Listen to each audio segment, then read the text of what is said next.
आज फिर पाकिस्तान के प्रधानमंत्री इमरान खान ने परमाणु युद्ध की धमकी दी है। एक इंटरनेशनल मीडिया को इंटरव्यू देते हुए इमरान खान ने कहा कि अगर भारत ने फिर से एयर स्ट्राइक की तो परमाणु युद्ध तक हो सकता है। ऐसा नहीं है इमरान खान को अचानक एयर स्ट्राइक की याद आ गई, बल्कि पाकिस्तान के खिलाफ भारतीय सेना को ऐसा सबूत हाथ लगा है जिसने इमरान खान और पाकिस्तानी सेना की टेंशन बढ़ा दी है। पाकिस्तान में कहां कहां आतंकी कैंप्स हैं, कितने आतंकी किस कैंप में हैं, पाकिस्तानी आतंकी साजिश की एक एक डिटेल मौजूद है। पाकिस्तान एक बार फिर से एक्सपोज हो गया है।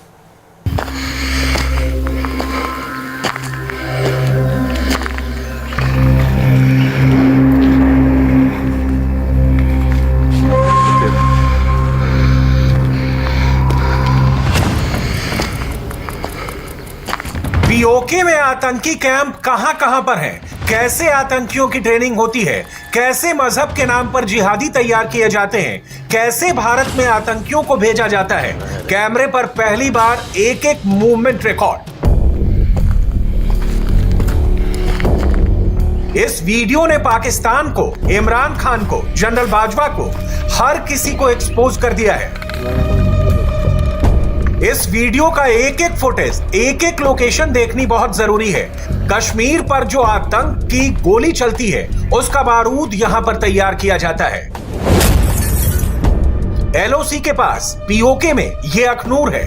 यहां पर हिजबुल मुजाहिदीन के कैंप है जहां पर आतंकी को ट्रेन किया जाता है। इस कैंप में वीडियोग्राफी, फोटो खींचना सख्त मना है। ऐसा करने पर जान तक जा सकती है।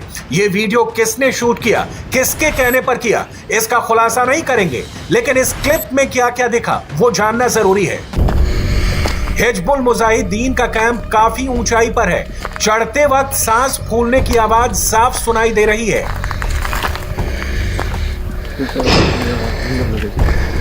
साइड में हरे रंग के पर्दे नजर आ रहे हैं, जैसे किसी एरिया को इन हरे पर्दों से छिपाया गया है। साथ में एक शख्स खड़ा दिखाई दे रहा है जो वीडियो बनाने वाले को आगे लेकर जाता है। जैसे ही दोनों आगे बढ़ते हैं तो एक मकान नजर आता है जिसमें माशा अल्लाह लिखा हुआ है। मकान के सामने वाला हिस्सा मिलिट्री रंग से रंगा गया है, जैसे यहां पर कोई खास ट्रेनिंग दी जाती है। दूसरी दीवार पर भी ऐसा ही कुछ लिखा है जिसके बारे में दोनों खुद बता रहे हैं। हिजबुल मुजाहिदीन का कैंप है। समरियाल 313। यानी जो दूसरी दीवार पर लिखा था वो हिजबुल मुजाहिदीन कैंप का नंबर 313 है। पूरे कैंप को हरे रंग के कपड़े से ढक कर रखा गया है ताकि बाहर से पता नहीं चले कि अंदर क्या चलता है। इस वीडियो में लंबी दाढ़ी वाला एक शख्स नजर आ रहा है। ऐसा लगता है यह शख्स इसी कैंप से जुड़ा है। अब जानिए ये है कौन। ये है मोहम्मद आरिफ उर्फ हाजी आरिफ, जो हिजबुल का आतंकी है। इसका काम आतंकियों को एलओसी पार करवाना और नए आतंकियों की भर्ती करवाना था। 27 नवंबर को इंडियन आर्मी ने इसको मार गिराया। 2 मिनट का ये वीडियो पाकिस्तान को पूरी तरीके से एक्सपोज करता है। इमरान खान के सभी दावे जिसमें वो कहते हैं कि आतंकी पाकिस्तान में नहीं है, ये वीडियो एक्सपोज करने के साथ साथ ये भी बताता है कि पाकिस्तानी आर्मी और पाकिस्तानी आईएसआई, हिजबुल, लश्कर, जैश और उनके फ्रंट फेस ऑर्गेनाइजेशन के तहत कई आतंकी संगठनों को भारत के खिलाफ एक बार फिर से एक्टिव करने की साजिश में लगे हुए हैं। यहाँ तक कि भारतीय सेना और सिक्योरिटी फोर्सेस ने पिछले दिनों आतंकियों का एनकाउंटर किया, जिसके पास ये डॉक्यूमेंट्स और ये वीडियो भी बरामद किया गया। जम्मू कश्मीर को दहलाने के लिए हिजबुल मुजाहिदीन ने एकदम नई आतंक नीति बनाई है। हिजबुल मुजाहिदीन का आका आतंकी सैयद सलाहुद्दीन है। हिजबुल का मकसद कश्मीर को पाकिस्तान में मिलाना। इस आतंकी संगठन को आईएसआई फंड करती है, पाकिस्तानी आर्मी ट्रेनिंग देती है। भारत, अमेरिका, यूरोपियन संघ और कनाडा हिजबुल मुजाहिदीन को आतंकी संगठन घोषित कर चुके हैं।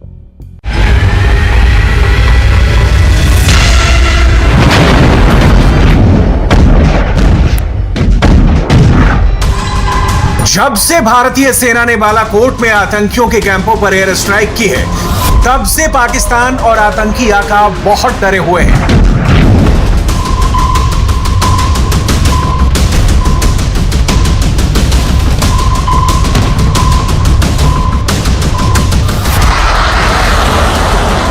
और जब से भारत के पास राफेल फाइटर जेट आया है, तब से पाकिस्तान को कुछ ज्यादा ही डर लग रहा है।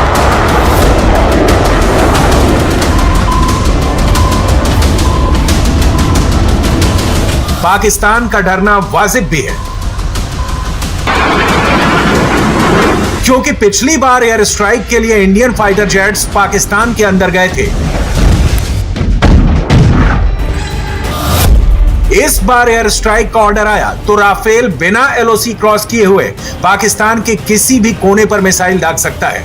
राफेल की मीटियोर मिसाइल 150 किलोमीटर दूर से टारगेट तबाह कर सकती है, जबकि स्कैल्प मिसाइल की रेंज 500 किलोमीटर है। दोनों मिसाइल पाकिस्तान के खिलाफ काफी है। राफेल आने के बाद इंडियन एयरफोर्स की ताकत दोगुनी हो गई है। राफेल का टाइम पर आना बहुत बड़ा गेम चेंजर साबित हुआ है। रफाल के बारे में जो हमारी चर्चा हुई, पहले तो हम उनके आभारी हैं कि टाइमली डिलीवरीज हुई हैं। आपको पता है कॉन्ट्रैक्ट 36 रफाल्स का था, 32 रफाल आ चुके हैं और बचे हुए जो 4 हैं उसमें से 3 समय पर आएंगे फरवरी में। और जो आखिरी एयरक्राफ्ट है जिसके ऊपर इंडिया स्पेसिफिक एनहांसमेंट्स किए जा रहे हैं, वो जब उसका जो जितने भी ट्रायल्स ड्यू हैं वो जो खत्म होने के बाद वो 36वां एयरक्राफ्ट भी आ जाएगा हमारे पास। फ्रांस इंडियन एयरफोर्स के मुताबिक राफेल को अपग्रेड कर रहा है।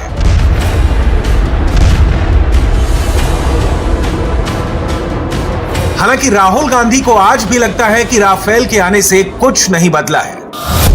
ये मत सोचिए कि हिंदुस्तान मजबूत हो रहा है, गलतफहमी में मत रहिए।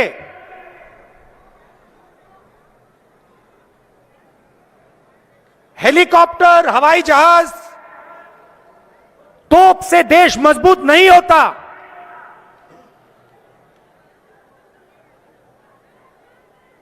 देश मजबूत जब होता है जब देश का नागरिक मजबूत होता है।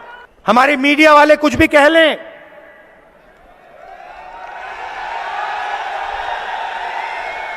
राफेल हवाई जहाज के जितनी भी फोटो दिखा दें, भाइयों और बहनों, हवाई जहाजों से, टैंक से देश मजबूत नहीं होता। देश मजबूत जब होता है जब देश की जनता मजबूत होती है, जब देश एक होता है, एक आवाज से बोलता है। हिंदुस्तान पहले से कितना मजबूत हो गया है, शायद वो राहुल गांधी को या नजर नहीं आता या राहुल देखना नहीं चाहते। इस वक्त भारत दुनिया में बहुत मजबूत स्थिति में है। एक ऐसा दौर भी था जब दुनिया आतंकवाद को सिर्फ भारत की समस्या मानती थी, लेकिन अब आतंकवाद की जंग में भारत के पीछे दुनिया खड़ी है। We face both global and regional challenges.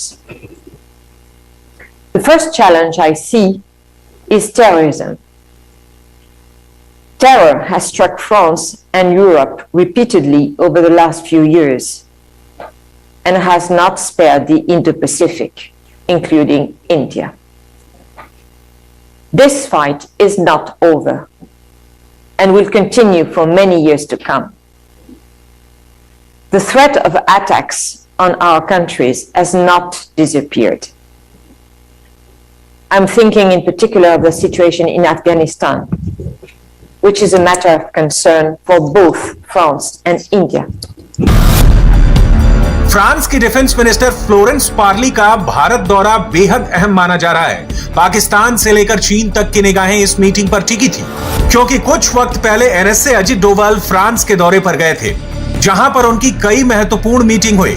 जब फ्रांस की रक्षा मंत्री फ्लोरेंस पार्ली भारत आए तो अजित डोभाल के साथ फिर मीटिंग हुई। राफेल के आने से इंडियन एयरफोर्स की ताकत बढ़ी है। फ्रांस अब भारतीय नौसेना के साथ राफेल का सौदा करना चाहता है। राफेल के नेवी वर्जन को राफेल एम कहते हैं। रिपोर्ट्स के मुताबिक राफेल एम 2022 की शुरुआत में भारत आ सकता है। इस दौरान राफेल एम की स्की जंप क्षमता का परीक्षण किया जाएगा, जो भारतीय विमान वाहक पोतों पर से टेक ऑफ के लिए बेहद जरूरी है। भारतीय डील के लिए राफेल एम की सीधी टक्कर अमेरिका के A-18 सुपर हार्नेट फाइटर जेट से होगी। यानी पाकिस्तान की टेंशन अब डबल होने वाली है, लेकिन पाकिस्तान को इस वक्त सबसे ज्यादा तकलीफ ये तस्वीरें दे रही हैं।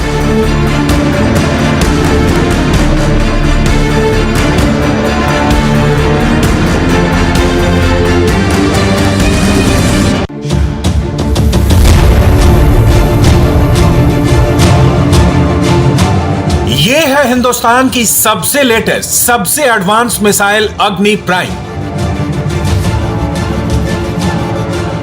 सुबह 11:06 पर ओडिशा के बालासोर के तट से अग्नि प्राइम का परीक्षण किया गया, जिसके साथ ही भारत की ताकत में एक और हथियार जुड़ गया। अग्नि प्राइम परमाणु हमला करने में सक्षम है। इसकी रेंज 1000 से 2000 किलोमीटर है। इसको सड़क और मोबाइल लॉन्चर दोनों से फायर किया जा सकता है। पहले की मिसाइल की तुलना में वजन कम है और नए टेक्नोलॉजी से लैस है। भारत जितना मजबूत होता है, पाकिस्तान की हिम्मत उतनी टूटती है। पाकिस्तान अब तक चीन के भरोसे बैठा था, लेकिन अब पाकिस्तान का आखिरी दांव भी नाकाम साबित हो रहा है। एक बड़ी डेवलपमेंट है और वो ये है कि रशिया के सदर जो व्लादिमीर पुतिन, जो कि 6 दिसंबर को भारत आए थे, उन्होंने ये जो Russia India China RIC summit है, इसको वो होस्ट करने की बात कर रहे हैं। और रशिया के जो एम्बेसडर हैं इंडिया के अंदर, उन्होंने भी इस पर बात की। अब ये एक अच्छी जिसे आप कह लें कि डेवलपमेंट है, इन अ सेंस कि रशिया के ऊपर वो इन्वेस्टमेंट जो इंडियंस कर रहे थे S-400 की, AK-203 और माजी में नॉन अलाइनमेंट रह के, आज वो इन्वेस्टमेंट इंडिया की कामयाब हो रही है कि इंडिया रशिया को ये कह रहा है कि चाइना के साथ आप हमारी बर्फ पिघलाएं। पाकिस्तान का एक ही मकसद रह गया है, भारत को दहलाना, कश्मीर को हिंदुस्तान से अलग करना, जबकि पाकिस्तान अपनी समस्याओं से निपटने में सक्षम तक नहीं है। ये कराची में ब्लास्ट की तस्वीरें हैं। कम से कम 14 लोगों की मौत हुई, जबकि कई घायल हैं। पाकिस्तानी मीडिया इस धमाके के पीछे गैस विस्फोट वजह बता रही है, लेकिन वहां पर मौजूद चश्मदीद और पुलिस कुछ और ही कह रहे हैं। धमाके की नौयत को हम लोग चेक कर रहे हैं, तो चेक करने के BT की रिपोर्ट के बाद हम कोई अपना स्टेटमेंट दे सकते हैं। बज़ाहिर आपको लग रहा है कि नीचे नाला है, उसमें गैस भी हो सकती है, मगर कोई और दहशतगर्दी या कोई और चीज़ हो, उसकी भी हम अच्छी तरह चेकिंग कर रहे हैं। तमाम BT की स्वीपिंग के बाद हम अपना फाइनल स्टेटमेंट देंगे। पाकिस्तान की नींव मजहब के नाम पर रखी गई थी। पाकिस्तान ने आतंकवाद को मजहब से जोड़ा और उसका इस्तेमाल अपने फायदे के लिए किया, लेकिन अब यही मजहबी कट्टरता पाकिस्तान को अंदर से खोखली करती जा रही है। ये हम एक मतलब 1947 में हम तो आज़ाद तो हुए, लेकिन बहुत सारी चीज़ें ऐसी हैं कि पहले शायद हमारी अच्छी थी, लेकिन पिछले 10-20 सालों से हम वापस उन चीज़ों की तरफ जा रहे हैं। यानी रिलीजन कार्ड की अगर हम बात कर लें, हम उसी पे अमल पैरा है और हम रिलीजियस एक्सट्रीमिज्म की तरफ चलते हैं। लेकिन दूसरी तरफ जहाँ से इस्लाम फैला, यानी सऊदी अरेबिया की हम बात करते हैं, तो वहाँ पे एक वो लोग मॉडर्निज्म की तरफ चल रहे हैं। और विजन 2030 को हम देखते हैं या MBS की पॉलिसीज को देखते हैं, बहुत सारे लोग हमारे मुस्लिम कंट्री के लोग क्रिटिसाइज भी करते हैं, लेकिन बहुत सारी चीजें उनकी अच्छी भी है। पाकिस्तान उस मुकाम पर पहुंच गया है जहां से अगर अब नहीं संभला तो अफगानिस्तान जैसा उसका हाल हो सकता है। इंडिया टीवी हर वक्त हर जगह डाउनलोड करने के लिए सर्च करें India TV news Google play store या ऐप स्टोर पर।